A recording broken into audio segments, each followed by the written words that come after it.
नमस्कार. वाचनकट्टा आणि युवा मनवंतर आयोजित या विशेष संवादात आपणा सर्वांचे हार्दिक स्वागत. आज 15 ऑक्टोबर, वाचन प्रेरणा दिन. मित्रहो, माणसाच्या एकंदरीत उत्क्रांती प्रक्रियेत भाषेचा शोध अत्यंत महत्त्वाचा टप्पा आहे. भाषेचा शोध लागला आणि त्यानंतरच मानवी सभ्यता अस्तित्वात आली. धर्म आणि धर्मग्रंथ, कला आणि कलाकृती, साहित्य आणि संस्कृती या सगळ्यांच्या निर्मितीला भाषेचा शोध हेच महत्त्वाचे कारण आहे. परंतु मृगाला आपल्या आत असलेल्या कस्तुरीची जाणीव नसावी, त्याचप्रमाणे आपणाला भाषेच्या अत्तराचे मोल ठाऊक नाही. अतिपरिचयात अवज्ञा घडावी, त्याप्रमाणे आपला भाषेबाबतचा एकंदरीत व्यवहार असतो. भाषेची खरी मजा अनुभवायची असेल तर वाचना इतकी दुसरी देखणी गोष्ट नाही. वाचनातून सभ्यतेचा इतिहास कळतो, तत्वज्ञान आणि तंत्रज्ञान यांची वाटचाल लक्षात येते, भूतकाळाचा शोध आणि भविष्याचा वेध घेता येतो. हे सगळे खरे आहेच, परंतु याहीपेक्षा वाचनातून भाषेचे विविध विभ्रम, तिचे अंगभूत सामर्थ्य आणि थक्क करायला लावणारे वैभव वाचनातूनच आपल्या पुढ्यात उभे राहते. म्हणून भाषेबद्दलची कृतज्ञता व्यक्त करण्यासाठी वाचना इतका दुसरा प्रभावी मार्ग नाही. यामुळेच मानवाच्या उत्क्रांतीचा इतिहास समजून घेण्यासाठी आणि माणसाच्या भविष्याचा अदमास घेण्यासाठीही कुणालाही वाचनाच्याच वाटेकडे वळावे लागते. दृकश्राव्य माध्यमातून होणारी हालचाल आपणाला काही काळापुरती आकर्षक वाटते, पण वीज चमकून गेल्यावर थोडासा उजेड पडावा एवढाच प्रकाश या माध्यमातून आपल्या वाट्याला येतो. त्यातून क्षणभर डोळे दिपतात, पण डोकं तमातूर होत जातं. परिणामी दिपवून टाकणाऱ्या बाहेरच्या जगाकडून उजळून टाकणाऱ्या आंतरिक विश्वाकडे वळायचे असेल तर वाचनाशिवाय दुसरा कुठला मार्ग असणार. यामुळेच वाणीची तलवार घेऊन जनात उतरण्याची घाई न करता पुस्तकाचे बोट पकडून मनात उतरण्याचा रियाज आपण वाढवायला हवा. या उद्देशानेच आजच्या वाचन प्रेरणेच्या दिवशी या विशेष संवादाचे आयोजन केले आहे. वाचन का आणि कशासाठी याची उकल या संवादातून आपणाला शोधायची आहे. आणि ही उकल उलगडून दाखविणारे अभ्यासक आहेत डॉक्टर दुर्गेश भाऊसाहेब रवंदे. KKM महाविद्यालय मानवत या ठिकाणी इंग्रजी विषयाचे अध्यापन करणारे प्रोफेसर हा त्यांचा ठळक परिचय. सध्या महाविद्यालयाच्या अंतर्गत गुणवत्ता निर्धारण कक्षाची जबाबदारी त्यांच्यावर आहे. अवघ्या 10 दिवसात महाविद्यालयात येणाऱ्या NAACच्या मूल्यांकन समितीच्या भेटीचे नियोजनही त्यांच्याकडे आहे. परंतु असे असले तरी वाचनाविषयी त्यांना वाटणारी ओढ स्वस्थ बसू देत नाही. या ओढीतूनच त्यांनी तालुक्याच्या ठिकाणी असणाऱ्या महाविद्यालयात बुक क्लब हा उपक्रम अतिशय निष्ठेने चालवलेला आहे. परिणामी प्रोफेसर, अंतर्गत गुणवत्ता निर्धारण कक्षाचे समन्वयक, संशोधक, मार्गदर्शक अशा बहुविध भूमिका ते निभावत असले तरी वाचनवेडा अध्यापक हीच त्यांची मध्यवर्ती भूमिका मागील 2 दशकांपासून राहिलेली आहे.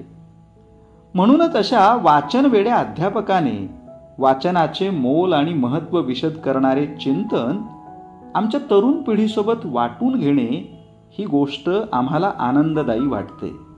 आपण त्यांच्या या चिंतनशील संवादाचे हार्दिक स्वागत करूया आणि भाषेचा आनंद साजरा करण्यासाठी वाचनाच्या ऊर्जस्वी वाटेकडे वळूया. नमस्कार. सर्वांना वाचन प्रेरणा दिनाच्या हार्दिक शुभेच्छा. विद्यार्थ्यांमध्ये वाचनाची गोडी निर्माण व्हावी, ती वृद्धिंगत व्हावी, यासाठी सदैव प्रयत्नशील असणारे आमचे मित्र विश्वाधार देशमुख यांचे सर्वप्रथम मी आभार मानतो की त्यांच्यामुळे या अत्यंत महत्त्वाच्या विषयावर आपल्याशी संवाद साधण्याची संधी मला उपलब्ध होत आहे. मित्रांनो, वाचन ही अव्याहतपणे चालणारी प्रक्रिया आहे. का आणि कशासाठी हा विचार करत असताना आपल्या लक्षात येतं की वाचनाशिवाय मानवी आयुष्य हे अपरिपूर्ण आहे. तुम्ही म्हणाल की सगळे कुठं वाचतात किंवा वाचणाऱ्यांचं प्रमाण किती कमी आहे. मग असं असताना बाकी न वाचणारे, वाचनाचा विचार न करणारे परिपूर्ण आयुष्य जगत नाहीत का? खरंय, असं नाही आहे की केवळ वाचणारी जी मंडळी आहे, जी नियमितपणे वाचन करतात, त्यांनाच आयुष्याचा अन्वय अर्थ लावता येतो.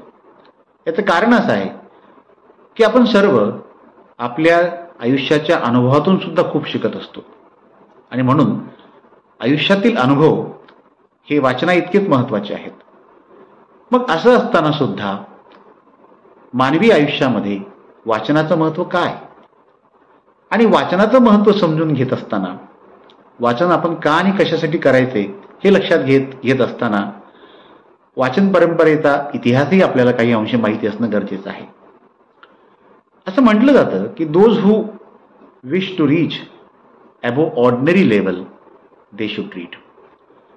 याचा अर्थच मुळात असा होतो की सामान्य आयुष्य जगत असताना, सामान्यपणे आयुष्य जगत असताना असामान्यत्व काही लोक प्राप्त करत असतात आणि कुठं ना कुठं तरी त्यांच्यामध्ये असणारं जे असामान्यत्व आहे कृतीतून तर सिद्ध झालं असतंच, पण त्याचबरोबर वाचनाशी असणारा अनुबंधही महत्त्वाचा असतो.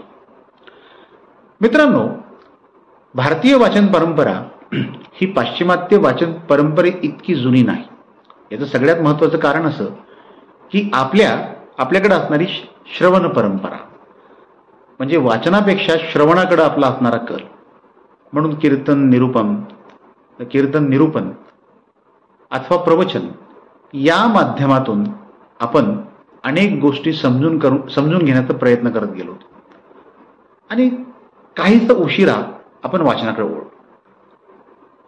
वाचनाकडे वळण्यामागचं किंवा उशिरा वळण्यामागचं कारण असं असू शकतं की ही सगळी मुद्रित माध्यमं आपल्याकडे उशिरापर्यंत पोहोचली आणि तुलनेनं पाश्चिमात्य राष्ट्रांमध्ये ही मुद्रित माध्यमं लवकर पोहोचली किंवा तिथंच त्यांचा शोध लागला आणि त्यातून वाचन परंपरेची सुरुवात आपल्या तुलनेत पाश्चिमात्य देशांमध्ये काहीशी आधी झाल्याची, काही शतक आधी झाल्याचं आपल्या लक्षात येतं.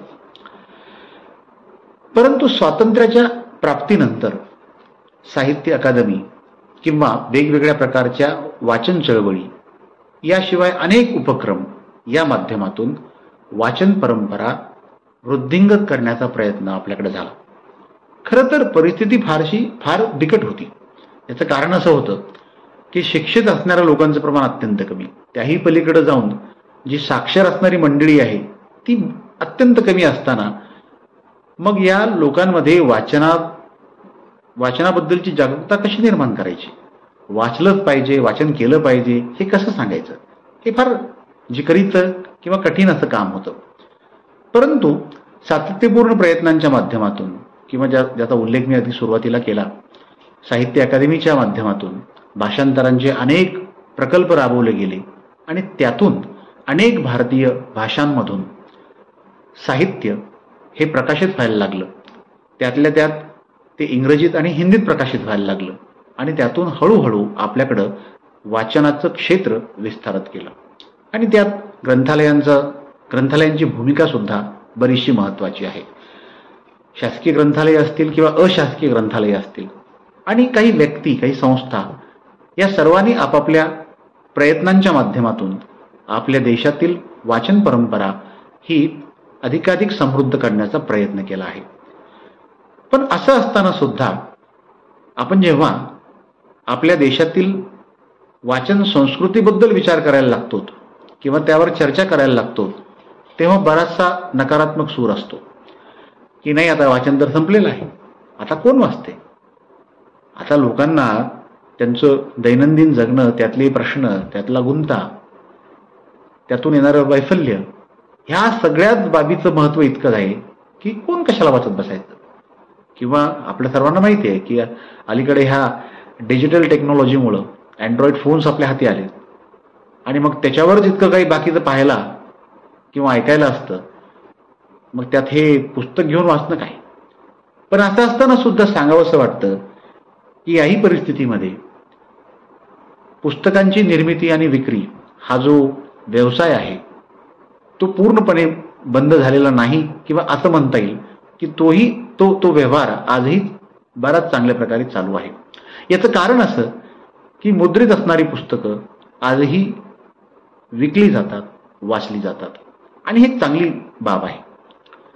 म्हणून डिजिटल टेक्नॉलॉजीमुळं वाचन संस्कृती पूर्णपणे संपलेली आहे किंवा संपत चाललेली आहे असं म्हणण्यात काही अर्थ नाही.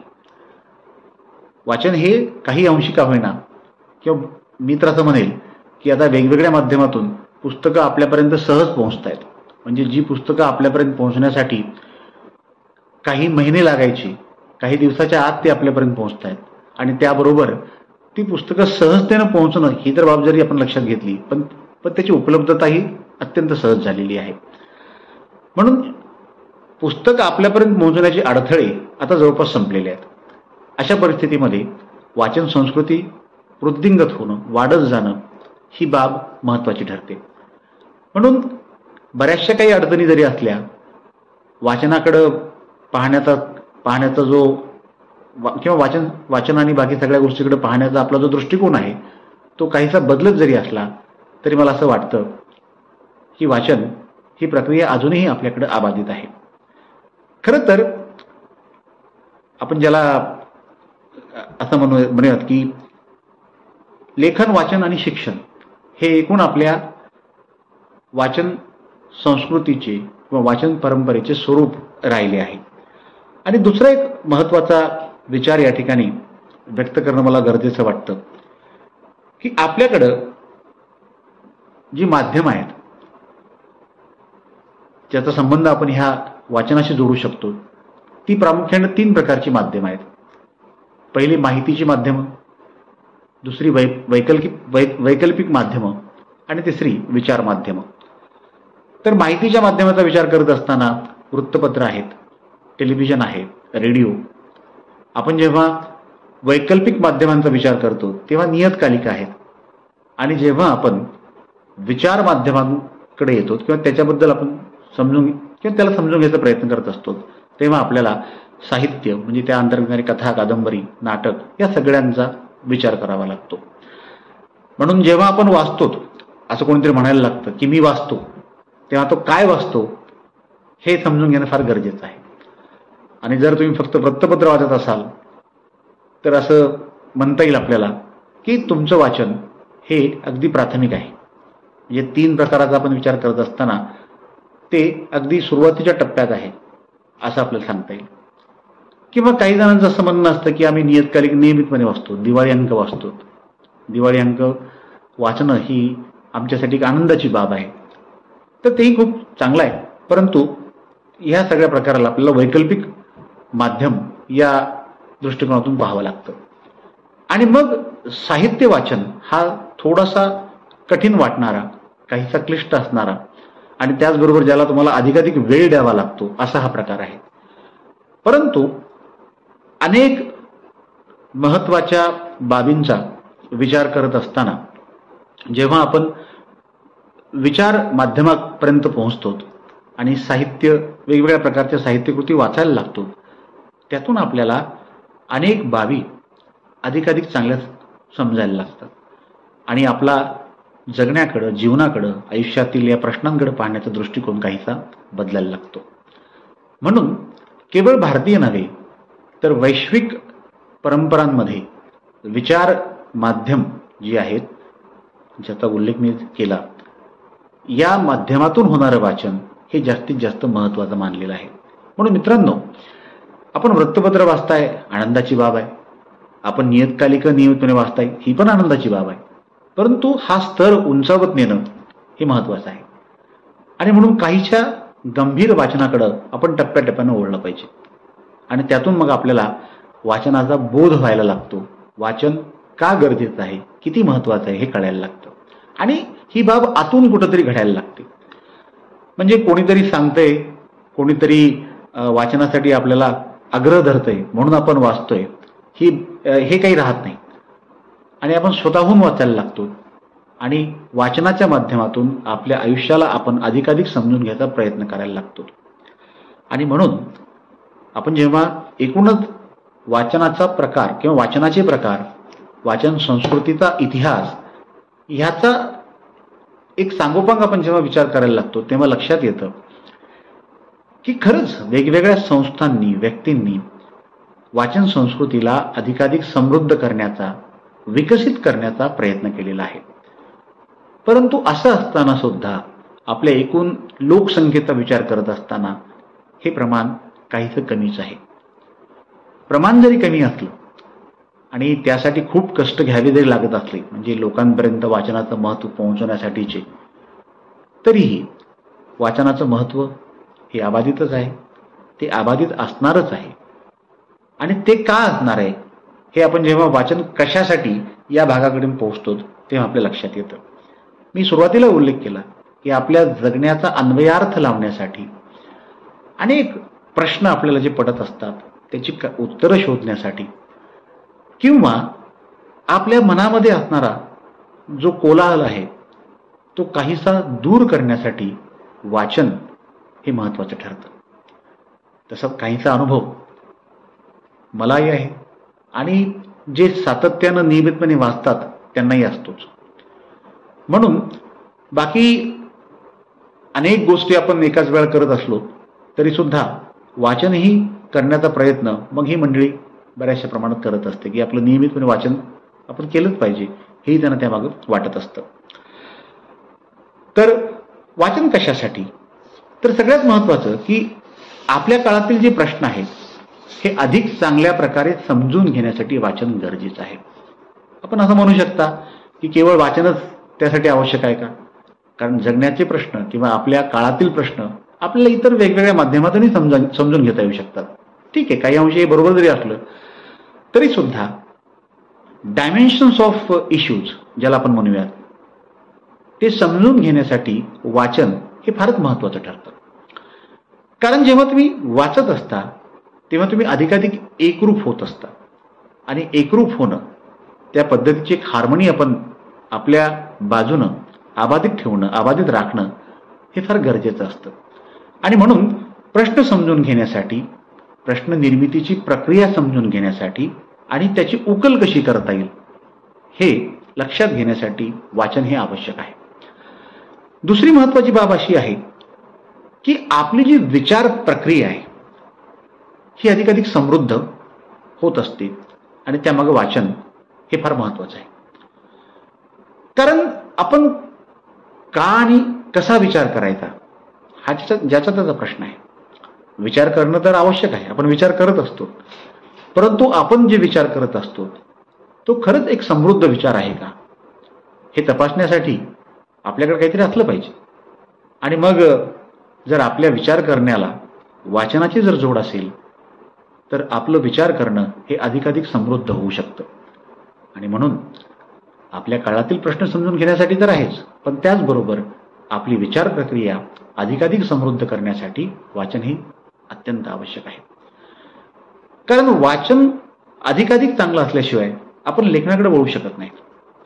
माफ करा, काही जण लिहित असतात, त्यांच्या लिहिण्याबद्दल माझं काही वेगळं म्हणणं नाही आहे, परंतु चांगल्या वाचनातून जर लिखाण होत असेल तर ते लिखाण हे दर्जेदार होऊ शकतं. आणि म्हणून चांगल्या लिखाणाचा जो बेस आहे ते अधिकाधिक चांगलं वाचन करणं हे आहे. आपल्यालाही खूप चांगल्या प्रकारे माहिती आहे की ज्या महनीय व्यक्तींनी आपल्या लेखनाच्या माध्यमातून इतिहास निर्माण केला, अत्यंत प्रतिकूल परिस्थितीमध्ये असं काहीतरी लिहिलं की जे फक्त त्याच पिढीला नव्हे तर त्यानंतरच्या अनेक पिढ्यांना उपकारक ठरलं. त्यांनी ते सगळं लिहिलं, जे लिखाण त्यांनी जे केलं त्यामागं त्यांचं समृद्ध वाचन होतं. हेही आपल्याला समजून घ्यावं लागेल.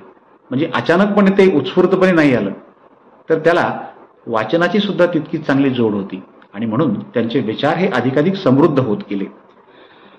आणखी एक महत्त्वाची बाब आहे की एकूणच आपण जेव्हा असा विचार करायला लागतो की आपले अनुभव आणि परंपरा ह्या आपल्याला कळत नकळतपणे ज्ञान देत असतात, परंतु या सगळ्या अनुभवांना आपण जर एकत्रित केलं आणि परंपरेतून आपण काय शिकलो यालाही आपण एकत्रित जर केलं तर आपलं असं लक्षात येतं की याच्या पलीकडं आपल्या स्वतःच्या प्रयत्नातून, विशेष प्रयत्नातून किंवा चांगले प्रयत्न करून आपण जे काही समजून घ्यायला, जे काही शिकायला लागतो त्याचं महत्त्व हे तुलनेनं अधिक असतं. आणि म्हणून मित्रांनो, काळ झपाट्यानं बदलत असताना, माध्यमं झपाट्यानं बदलत असताना, आपण अधिकाधिक डिजिटल होत असताना आपल्या हे लक्षात आलं पाहिजे किंवा आपण हे लक्षात घेतलं पाहिजे की वाचन हे तितकंच गरजेचं आणि तितकंच आवश्यक झालं आहे. मला माहिती आहे की मी किती जरी सांगितलं तरी अचानकपणे आपल्याला वाचनाची गोडी लागणार नाही किंवा अगदी सहजतेनं आपल्याला वाचनाचं महत्त्व कळणार नाही. आज सांगितलं आणि उद्यापासून लगेच आपण वाचायला लागूत असंही नाही. पण मी असंही म्हणत नाही की तुम्ही वाचत नाहीयेत. वाचन हे चालूच असेल, परंतु तो वाचनाचा जो पट आहे तो विस्तारत जाणं हे जास्त गरजेचं आहे. म्हणून आपण काय वाचतो याकडे आपण सुरुवातीला गांभीर्यानं बघितलं पाहिजे, ज्याचा उल्लेख मी अगदी सुरुवातीलाही केला की आपण वृत्तपत्र वाचणं, त्यातील लेख वाचणं ही अत्यंत चांगली बाब आहे. परंतु त्याच्या पुढच्या टप्प्यावर आपण गेलं पाहिजे. सुरुवातीच्या काळामध्ये आपल्याला कथा वाचणं, कादंबऱ्या वाचणं हे फार छानसं वाटायला लागतं, कारण ती कथानकं किंवा त्यातले छोटे छोटे प्रसंग हे आपल्याला आनंद देत असतात. ही चांगली बाब. परंतु आपण अजून काही पावलं पुढे गेल्याच्या नंतर आपण जेव्हा पुढच्या टप्प्यावर पोहोचतो तेव्हा आपल्याला एक विस्तारित जग दिसायला लागतं. वेगवेगळे जे काही ग्रंथ आहेत किंवा वेगवेगळ्या पुस्तकांनी जे आपली जी विचार परंपरा समृद्ध केली आहे ही जोपर्यंत आपण समजून घेत नाहीत तोपर्यंत आपल्याला वाचनाचं किंवा पुस्तकाचं महत्त्व लक्षात येणार नाही. आणि म्हणून या सगळ्या गोष्टी आपण टप्प्याटप्प्यानं समजून घ्यायचा प्रयत्न जर केला, अधिकाधिक आपण वाचन जर करत गेलो तर मला असं वाटतं की खऱ्या अर्थानं अशा पद्धतीच्या उपक्रमातून आपण काहीतरी शिकतोय. आणखी एक महत्त्वाची बाब मला या ठिकाणी आपल्याला सांगावीशी वाटते, ती अशी आहे की अलीकडच्या काही वर्षांमध्ये पाश्चिमात्य राष्ट्रांमध्ये रीड इट या प्रकल्पाच्या माध्यमातून वाचनाचं स्वरूप काय हे समजून घ्यायचा प्रयत्न केला गेला. आणि त्यातून काय लक्षात आलं की अलीकडच्या काळामध्ये डिजिटल ह्युमॅनिटीजच्या माध्यमातून वाचनाचं स्वरूप हे बदलत चाललेलं आहे. म्हणजे वाचनाच्या अनुषंगानं आपल्या समाजात किंवा आपल्या देशामध्ये ज्या ज्या काही समस्या, ज्या प्रश्नांचा आपण विचार करत असतो, जवळपास त्याच स्वरूपाच्या समस्या आणि प्रश्नांचा विचार पाश्चिमात्य राष्ट्रातही अलीकडच्या काही वर्षांमध्ये केला जात आहे. म्हणजे हे मानण्याची काही आवश्यकता नाही की वाचनाच्या अनुषंगानं जे काही आपण बोलायला लागतो की वाचन संस्कृती संपत यायला लागलेली आहे किंवा आता लोक कमी वाचतायत, तर हे बऱ्यापैकी सार्वत्रिक असणारे प्रश्न आहेत किंवा बऱ्यापैकी वैश्विक असणारे प्रश्न आहेत. हे आपण त्या रीड इट या प्रकल्पाच्या माध्यमातून समजून घेऊ शकतो. पण दिलासादायक बाब अशी आहे की वेगवेगळ्या संस्थांच्या माध्यमातून किंवा शासकीय प्रकल्पांच्या माध्यमातून काही पाश्चिमात्य राष्ट्रांमध्ये डिजिटल पद्धतीनं का होईना पण लोकांनी अधिकाधिक वाचलं पाहिजे यासाठी हेतुपुरस्सर प्रयत्न केले जात आहेत. आणि तशा स्वरूपाचे, तशा प्रकारचे प्रयत्न जर आपल्या देशामध्ये जर केले गेले तर मला असं वाटतं की जी एक निराशा आपण पाहतो किंवा असं वाटायला लागतं की नाही बाबा की आता काय होईल आपलं. कारण परिस्थिती तर आहे तशी की जेव्हा आपण आजच्या युवकांचा, तरुणांचा विचार करायला लागतो तर काहींना थोडंसं उशिरा याचं महत्त्व रिअलाइज होतं किंवा अधिकाधिक त्यांचा जो वेळ आहे तो वेगवेगळ्या प्लॅटफॉर्म्सवर जातो. म्हणजे डिजिटल प्लॅटफॉर्म्स आपल्याला माहिती आहेत, सोशल मीडियाचे प्लॅटफॉर्म्स आपल्याला माहिती आहेत आणि त्यावर अधिकाधिक वेळ जात असल्यामुळं प्रत्यक्ष वाचनाकडे ते दुर्दैवानं उशिरा वळतात किंवा वाचनाचं महत्त्व त्यांना उशिरा रिअलाइज होतं किंवा बऱ्याच जणांना होत नाही. म्हणून अशा परिस्थितीमध्ये एका व्यक्तीपासून आपल्याला सुरुवात करावी लागेल.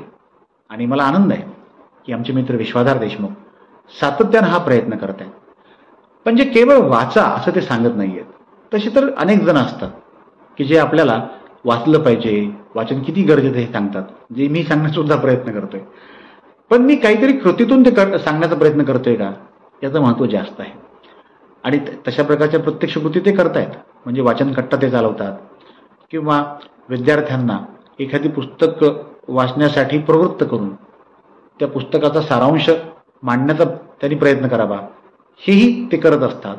आणि या अशा प्रकारच्या उपक्रमाच्या माध्यमातून वाचनाची गोडी ही निर्माण व्हायला लागते.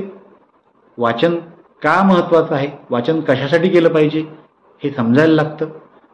आणि जसं आपण म्हणतो की कुठल्याही प्रकारच्या चांगल्या समाजाची सुरुवात ही व्यक्तीपासून होत असते. जेव्हा व्यक्ती अधिकाधिक चांगले व्हायला लागतात, पर्यायानं समाज हा अधिकाधिक चांगला व्हायला लागतो. आणि मला असं वाटतं की आपण निराश न होता याचा अधिकाधिक विचार केला पाहिजे. आपण जर समाजाच्या मोठ्या रूपाकडे पाहायला लागू तेव्हा आपल्याला निराश येईल किंवा निराश झाल्यासारखं वाटेल की अरे बापरे काय. पण जेव्हा आपण व्यक्ती किंवा छोट्या समूहाकडे पाहायला लागू, व्यक्तीकडे पाहायला लागू आणि एक एक व्यक्ती बदलतोय, त्याला वाचनाचं महत्त्व कळायला लागले, आपण वाचलं पाहिजे असं त्याला वाटायला लागले, हे जेव्हा आपण पाहायला लागू तेव्हा आपल्याला कळेल की कठीण जरी असलं तरी हे निश्चित साध्य होऊ शकतं. म्हणून मित्रांनो, आजच्या या वाचन प्रेरणा दिनाच्या अनुषंगानं आपण वाचनाचं महत्त्व समजून घेऊयात. मी अजून एक महत्त्वाचा मुद्दा या ठिकाणी मांडू इच्छितो. तो असा आहे की चार्ल्स डिकन्स किंवा कार्ल मार्क्स यांचं नाव आपण ऐकलं असेल. चार्ल्स डिकन्स ज्या बिकट कठीण परिस्थितीतून लेखक म्हणून उदयाला आला, ते जर आपण समजून घेतलं तर तो आपल्याला थक्क करणारा प्रवास आहे. म्हणजे बाल कामगार म्हणून त्यांनी काम केलं. अत्यंत निकृष्ट दर्जाची कामं त्याला करावी लागली. आयुष्याच्या एका टप्प्यावर तर असं त्याला वाटायला लागलं की आता आपलं जगणं सुद्धा अशक्य आहे, कारण कोणाचाही आपल्याला आधार नाही. आणि शिक्षण किंवा अजून काही हे तर फारच कठीण आहे, अशी परिस्थिती डिकन्स समोर होती. पण असं असताना सुद्धा डिकन्सनी नमूद केलेलं आहे की या सगळ्या बिकट विपरीत परिस्थितीत सुद्धा जे काही थोडं बहुत मला शिकता आलं, जे काही थोडं बहुत मला समजून घेता आलं, ते केवळ आणि केवळ वाचनामुळे शक्य झालं. म्हणून परिस्थिती विपरीत असतानाही, जगणं हे असंही असताना सुद्धा डिकन्स हा वाचत राहिला आणि त्यातून तो एक मोठा लेखक म्हणून उदयाला आला. आणि जर आपण डिकन्सच्या कादंबऱ्या वाचल्या, समजून घेतल्या, तर आपल्या लक्षात येतं की डिकन्स हे फार वेगळं काही मांडत नाही. तो माणसाचं जगणं मांडतो, मानवी आयुष्य मांडतो. आणि किती जरी कठीण परिस्थिती असली तरी आपलं सत्व आपण सोडलं नाही पाहिजे. आपल्या आत असणारा जो चांगला किंवा सद्विचार आहे तो आपण आबाधित ठेवलाच पाहिजे, हे आपल्याला डिकन्सच्या कादंबऱ्या वाचताना लक्षात येतं, डिकन्सला समजून घेताना लक्षात येतं. म्हणून लेखक म्हणून परिचयाचं झाल्याच्या नंतर डिकन्सने सामाजिक कार्याकडे आपला मोर्चा वळवला आणि समाजाला योगदान देण्यासाठी तो प्रयत्नशील राहिला. म्हणजे समाजासाठी आपण काहीतरी केलं पाहिजे, आपण या समाज ऋणातून उतराई झालं पाहिजे, ही जाणीव डिकन्सच्या मनात एवढी पक्की का झाली? कुठं ना कुठंतरी डिकन्सचा वाचनाशी, लेखनाशी असणारा संबंध त्यामागं होता, हे आपल्या लक्षात येतं. कार्ल मार्क्स हे आपल्याला चांगल्या प्रकारे परिचित आहे. की असं म्हटलं जातं की जगातली जी सगळ्यात मोठी लायब्ररी आहे लंडनमध्ये असणारी, तिथं कार्ल मार्क्स हा तासनतास बसून असायचा. बाबासाहेबांचं उदाहरण तर आपण सर्वांना परिचित आहेच. पण मार्क्स सुद्धा एक अशाच प्रकारचा वाचनवेडा व्यक्ती होता. तासनतास तो वाचत राहायचा आणि वाचनाच्या पलीकडे आयुष्यात काही महत्त्वाचं आहे असं त्याला वाटायचं नाही. म्हणून आर्थिक संपन्नता त्याला जरी कमवता नाही आली तरी वैचारिक संपन्नता त्यांनी कमवली आणि त्यातून कार्ल मार्क्स हे नाव आपल्या सर्वांना परिचयाचं झालं. म्हणजे काही विशिष्ट व्यक्तींची नावं मी घेतोय, याचा अर्थ ही इतकीच काही लोक आहेत की जी त्यांच्या वाचनासाठी प्रसिद्ध आहेत, वाचन वेळासाठी प्रसिद्ध आहेत, असा त्याचा अर्थ मुळीच होत नाही. अनेक उदाहरणं आहेत. आपल्याला माहिती आहे की टिळकांनी गीता रहस्यसारखा अत्यंत मौलिक असणारा ग्रंथ मंडलेच्या तुरुंगात लिहिला. मित्रांनो, ह्या सगळ्या गोष्टींचा विचार करत असताना, या सगळ्या बाबींना समजून घेत असताना सांगण्याचा प्रयत्न हाच आहे की काळ हा झपाट्यानं बदलत जरी असला, आपल्या समोरचे प्रश्न वेगाने झपाट्याने बदलत जरी असले, तरीसुद्धा वाचन ही निरंतर चालणारी प्रक्रिया आहे. वाचनाचं महत्त्व अबाधित राहणारच आहे. ज्या कलामांच्या जन्मदिनाच्या अनुषंगाने आपण हा आजचा दिवस साजरा करतोय ते डॉक्टर APJ अब्दुल कलाम हे एक अत्यंत चांगले वाचक होते. नियमितपणे ते वाचायचे, नियमितपणे ते वाचत राहिले आणि आपण त्यांच्या जन्मदिनाच्या अनुषंगानं वाचन प्रेरणा दिन साजरा जेव्हा करतोय तेव्हा कलामांचं वाचन वेळही आपण समजून घेतलं पाहिजे आणि त्यातून काही चांगल्या बाबी आपण नक्कीच स्वीकारल्या पाहिजेत. तर मित्रांनो, आजच्या या संवादाच्या माध्यमातून वाचन का आणि कशासाठी हे आपल्यासमोर मांडण्याचा हा छोटासा प्रयत्न मी केला. आणि माझ्या वैयक्तिक आयुष्याचा विचार करत असताना सुद्धा मला असं वाटतं की मला अजून खूप काही वाचायचं, समजून घ्यायचं बाकी आहे आणि उर्वरित आयुष्यामध्ये ते अधिकाधिक चांगलं कसं करता येईल हाच माझा प्रयत्न राहील. आपणही या दृष्टीनं प्रयत्नशील राहावं अशी माझी अपेक्षा आहे. आपण निश्चितपणे ते कराल. अशा वेगवेगळ्या उपक्रमांच्या माध्यमातून आपण पहिल्यांदा स्वतःला आणि त्यानंतर या समाजाला समजून घ्यायचा प्रयत्न करीत राहाल अशा प्रकारची अपेक्षा मी बाळगतो. पुन्हा एकदा आपण दिलेल्या संधीबद्दल, आयोजकांनी दिलेल्या संधीबद्दल त्यांचे आभार मानून मी थांबतो. धन्यवाद.